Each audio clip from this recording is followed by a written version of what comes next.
Tired of the everyday grind? Ever dream of a life of romantic adventure? Want to get away from it all? We offer you Escape. Escape, designed to free you from the four walls of today for a half hour of high adventure.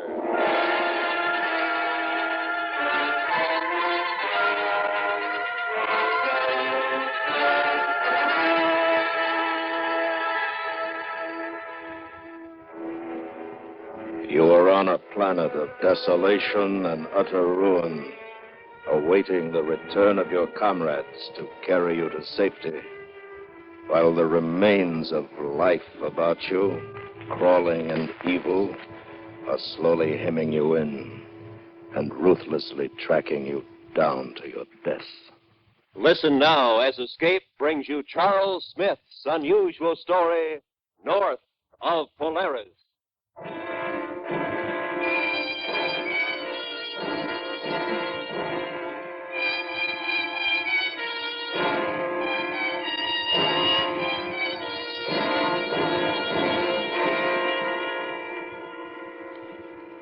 Testing.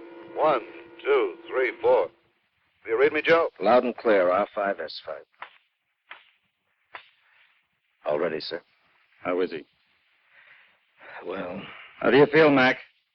Scared, sir? Now take your time out there. Be very sure. quiet. Can you see him? Not yet, sir. Yes, sir, there he is. Mac, what's it like out there? Nothing much to see. You feel heavier or lighter than usual? Can you move about easily? Just like at home. What about atmosphere? I'm turning off my oxygen unit and opening the intake valve. Careful. Not too fast now. I've cut my supply completely, sir. Rescue party standing by, sir. It seems to be okay. Yes, sir, the air is good. Are you sure? It's okay. Send them out.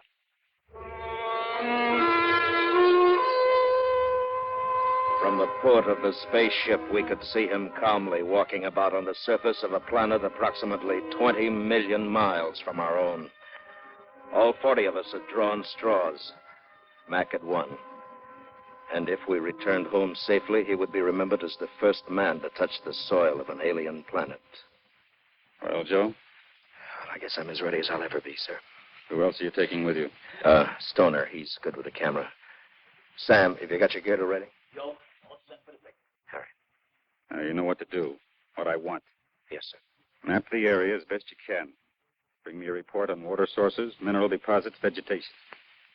And if you see any signs of life, try to get pictures. But otherwise, avoid it. You tell the others that's an order. Yes, sir. Do you think there is life here, sir?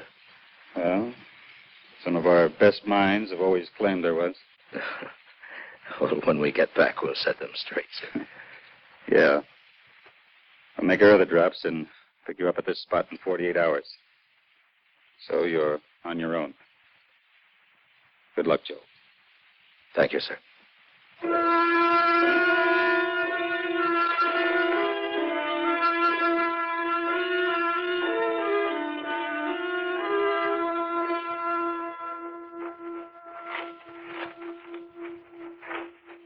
Joe, do you notice anything wrong with this place? What do you mean, Mac? Well, look around. You see any trees, bushes, grass, anything growing? You see anything green? Yeah, that's right. Well, it's probably desert country. No, look here. You feel the soil. What? It's rich enough. Gets plenty of sun, probably plenty of rain. Look at its color. Gray, dead. Maybe it's like the moon. Maybe this is just another moon. No, there's air here. There isn't any on the moon. How you know? You ever been there? Well, that's what they say, Sam. Sometimes they're wrong. Well, what now? Well, we got about 5 hours of daylight left. We'll head north. I don't like it. It's too quiet. Not even the wind. What are you trying to do, Mac? Don't you think we're jumpy enough? How long are they going to leave us here? 48 hours. That could be a long time.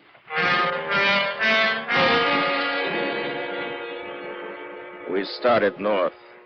It was easy walking over the flat, rolling land, easy because there were no trees or bushes or weeds.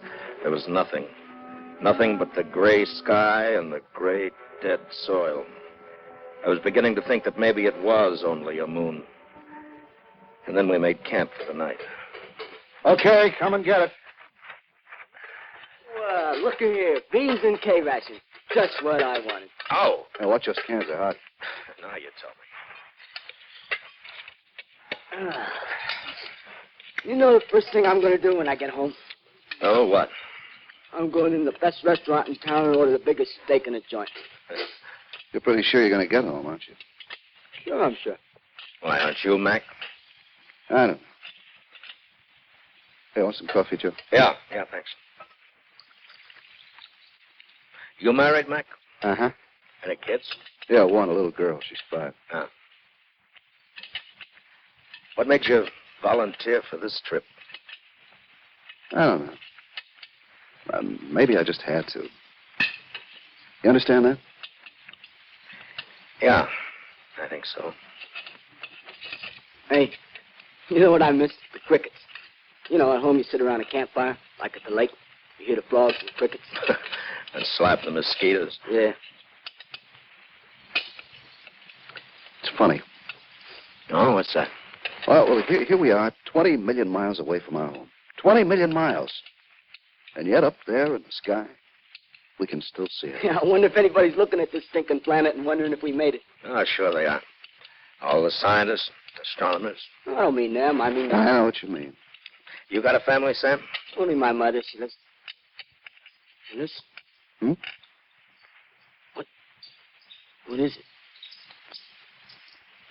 Something's out there. Moving.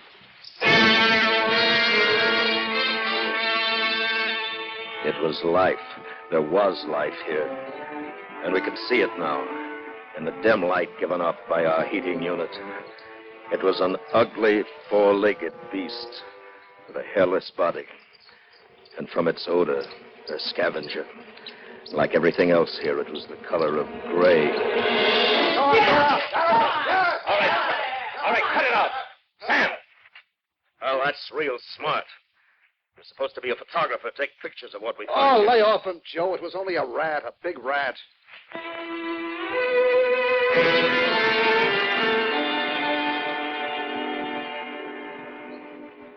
The day broke clean and bright, and we kept walking north doing the job we'd set out to do. And there were no other signs of life, and we'd almost convinced ourselves that the rat had been a stowaway from our ship. For the first time, things felt right. Hey, Joe. What? Hold it. Stop wasting that film.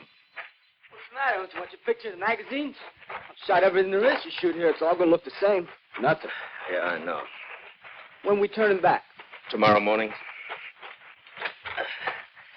There. Now, let's take a look around. What's the use? There's nothing to see. Hey, why don't we start back now? Joe? Joe. Mac, come up here. What is it? On the double. Now, take a look through these binoculars, Sam. Off to the east there. What do you see? A lake. Yeah, maybe an ocean. Now, swing around slowly to your left. No, easy. There. What do you make of that? I don't know. Oh, what's up? Looks like clumps of stone or cement. Take a look. Give him the glasses, Sam. Hey, could that be what's left of a city? If it is. If we've found... Yeah! Yeah! Sam, you fool! Come back here! But he wasn't coming back. Not now. He'd found the subject for his camera, and he was racing toward it. At the edge of the sprawling stone ruins, we caught up. And he made us turn with our backs to the city. and pointed his camera at us. Welcome to the city.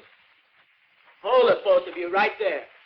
I should have shaved. Hey, Mac, pick up a piece of that stone. Like this? Okay. Come on, what are you waiting for? Hold it. Mac, put that stone down. Hey, you think... Just put it down. What's the matter with you guys? Geiger counter's acting up. You kidding? What could be radioactive around here? Mac, lower it near the ground. Well, what do you know? Radioactive? What is it, uranium, pitchblende, what? No. This isn't a natural composition. Yeah, then what? Look around you. Take a good look. What's it look like? Just stone, cement, ruins. What else? Look at the color of it.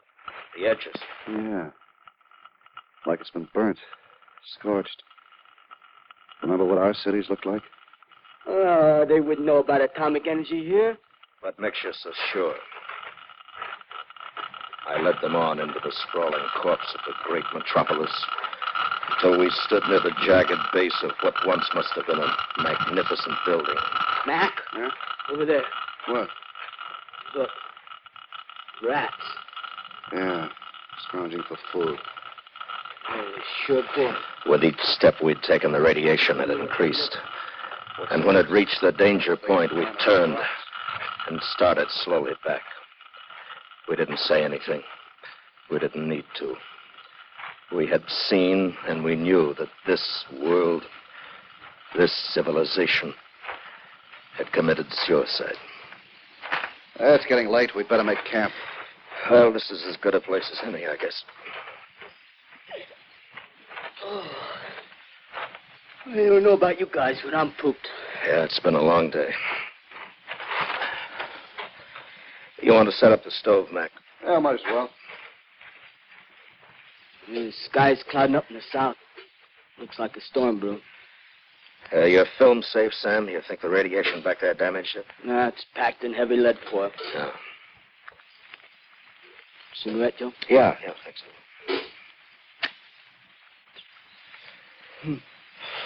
That's funny. No, what's that? Take a look out there. No, south, I mean. It's not the sky that's clouding up. It looks like dust. Dust storm. Couldn't be. There's no wind. Take a look.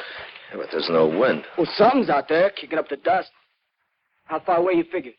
It's hard to tell. 10, maybe 15 miles. Joe! Joe, look! What? There, to the right, about a mile. You see him?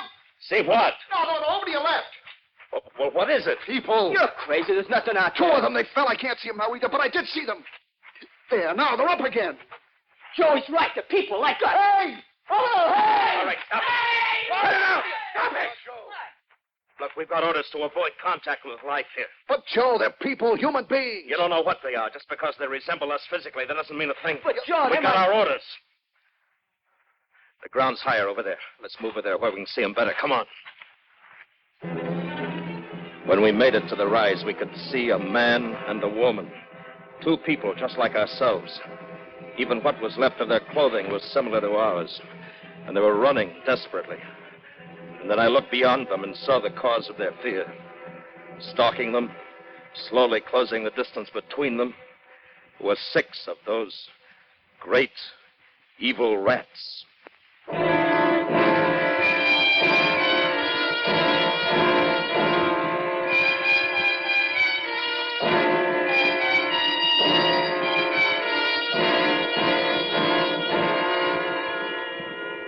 We stood there silently, watching the hunters and the hunted.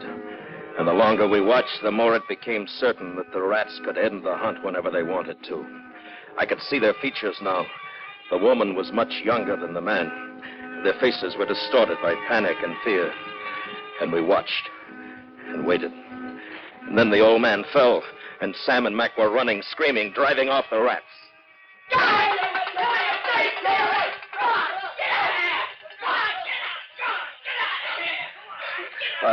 Are you all right? Can you understand me? Yes. Where's my father? I must go back to him. The boys are with him. It's all right. You speak our language. Yes. But we were sure there wasn't anyone else in this sector. We thought they'd all gone. Gone where? South. They left us behind. They said he was too old, not worth the trouble. How many of you lived here? 11 of us. Only 11. Father and I started out yesterday morning. We thought we could meet them later. And then the rats were... Where are you from? Outside. Then there is something left outside. Oh, yes. Oh, I was sure. I'd hoped. I knew it couldn't end here. Come on, we'd better get you back to camp now.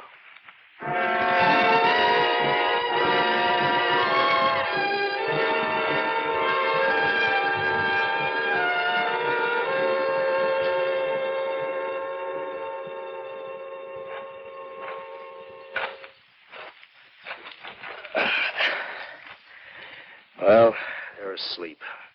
Gave them a sedative. She'll be all right, but I'm worried about the old man. Hey, Joe? Yeah. We've been talking. How can they know our language? How? Yeah. I don't know. You know, it's like our world, isn't it? After the atomic war, I mean. Yeah. I remember reading how the radioactive dust spread all over the land, killing everything. Grass, trees, animals, everything. Well, I guess the same thing happened here. You off your rocket, Joe? We're 20 million miles apart. And our war was over 50 years ago. Look, don't you think it's possible that life on another planet could have started, advanced, and progressed step by step with ours? Oh, Joe, now you're talking like something out of one of those science fiction magazines. Well, what's the matter? Can't your ego accept it? Do we have to be the greatest, these super beings? Everything else in the universe is subhuman? Oh, wait a minute, Joe. Oh, knock it off. Let's hit the sack. Okay. It might be a good idea if one of us stood watch while the other two slept. How about it? Huh? Sure. Well, I'll take the first lap, and then you, Sam, and then Mac. Each of us will do 3 hours, huh? And I'll try to get some sleep.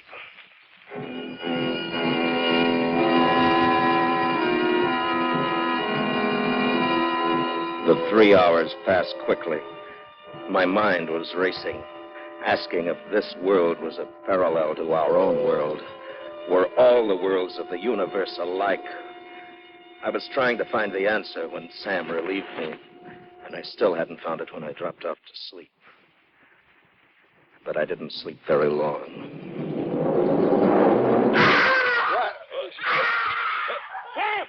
Sam!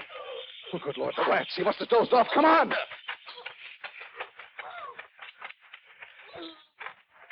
Oh. Look. Oh, my.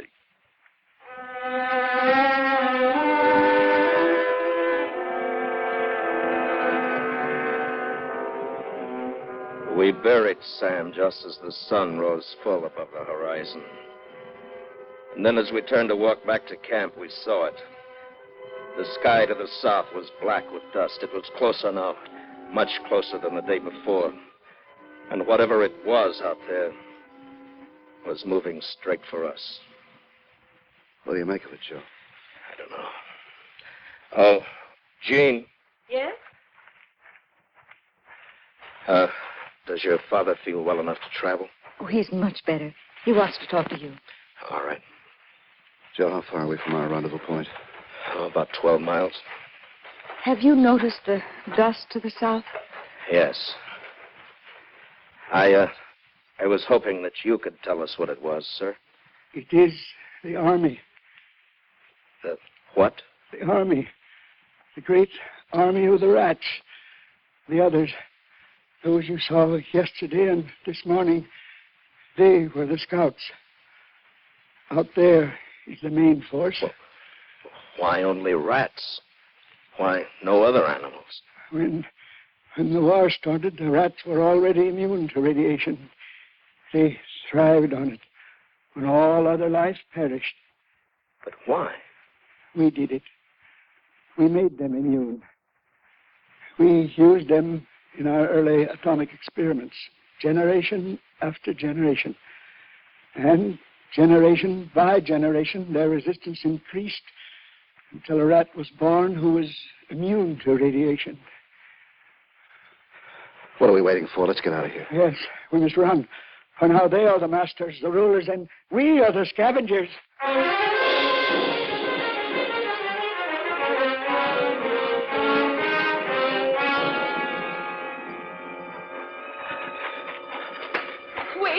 Wait, my father. Well, if he can't keep up... Hold it. All right, hold up. Oh, there's no use going on. Look there ahead of us. Yeah, dust. More of them. Behind us. To the north. Yeah, they've cut us off. Now they close in for the kill. I told you it was an efficient army. Their strategy is well planned. They've a good general. As good a man as myself. Father, please try to... Oh, now, these young men need me, Jean. We're outnumbered. We need time to muster our forces.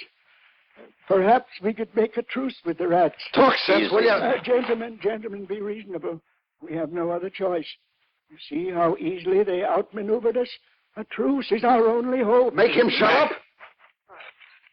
You come over. Joe, he's crazy. He talks crazy. Don't let it get you. How much time we got left before they pick us up? 7 hours. We'll never make it. Jean. Yes? Do you know this sector? Yes. Well, come with me, please. Mac, keep an eye on the old man. I didn't know what I was looking for or what I expected to find, but I had to do something. Even walking aimlessly over the scorched stone rubble was better than standing, waiting for the circle of rats to close in. And then Jean found it, an entrance to an underground bomb shelter, one just large enough to hold the average family. We raced back to where we'd left the others, and now we could hear the rats, thousands of them all around us. Joe, I tried to stop him. He wouldn't listen to us like crazy. What are you doing? I couldn't help it. Believe me, I couldn't help it.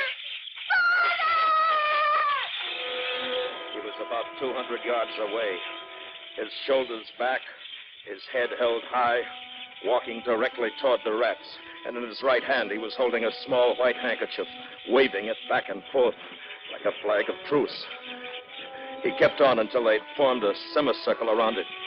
And then he stopped. And all around us, the rats stopped. For a moment, I swear he spoke to them.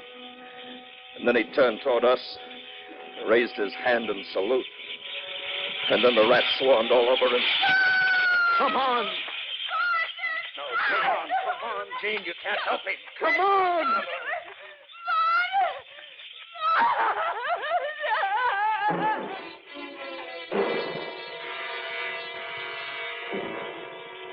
We burrowed ourselves in the shelter. In a few moments, we could hear them overhead, hurtling themselves against the heavy lead-lined door, their yellow teeth digging at the concrete and steel. But it had been built to stand an atomic blast. It held off the rats. And we waited. For one thing, how long could we stay alive in that coffin? We didn't speak. We just sat there, wondering when they'd break through. Joe? Yeah. What's the use? Let's get it over with. No. No, they'll give up. They're starving. They'll leave to find some other food.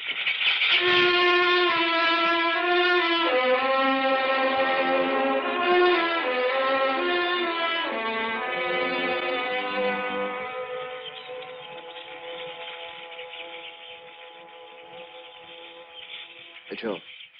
Huh? The rats. They're quitting. They're leaving. Maybe they are.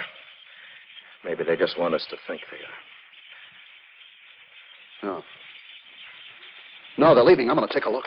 Mac, don't open that door. Joe, now listen. Listen, it's a ship. Clark and the ship. Come on, Joe. Let's get out of here. Up where they can see us. Hey! Hey! Down here! Hey! Well, Jean, we can go out now. They've gone. What? It's all over. We're safe now. We can go out. Out? Out? Oh, I can't believe it. We're going to take you back with us. Away from this. Now, come on. Oh, no, please. Please, I'm afraid. Afraid? Don't you hear it? That noise? But that's our ship. Here, I'll show you. Look, you see the landing. Ship? I don't understand. But the one that brought us here. Brought you here? Yes. Where did it come from? Europe? Asia? Where? Europe? Asia? Oh, I knew we hadn't destroyed all of the Earth.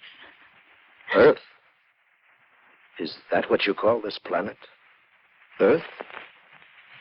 This is the Earth. You.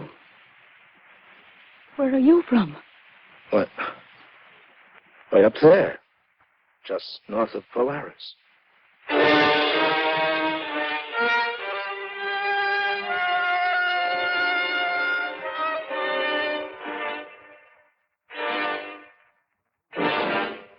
Under the direction of Anthony Ellis, Escape has brought you North of Polaris by Charles Smith, starring William Conrad as Joe, with Hy Averback as Mac, and Eddie Firestone as Sam. Featured in the cast were Vivi Janis, Ralph Moody, and Frank Gerstle. The special music for Escape is composed and conducted by Leith Stevens.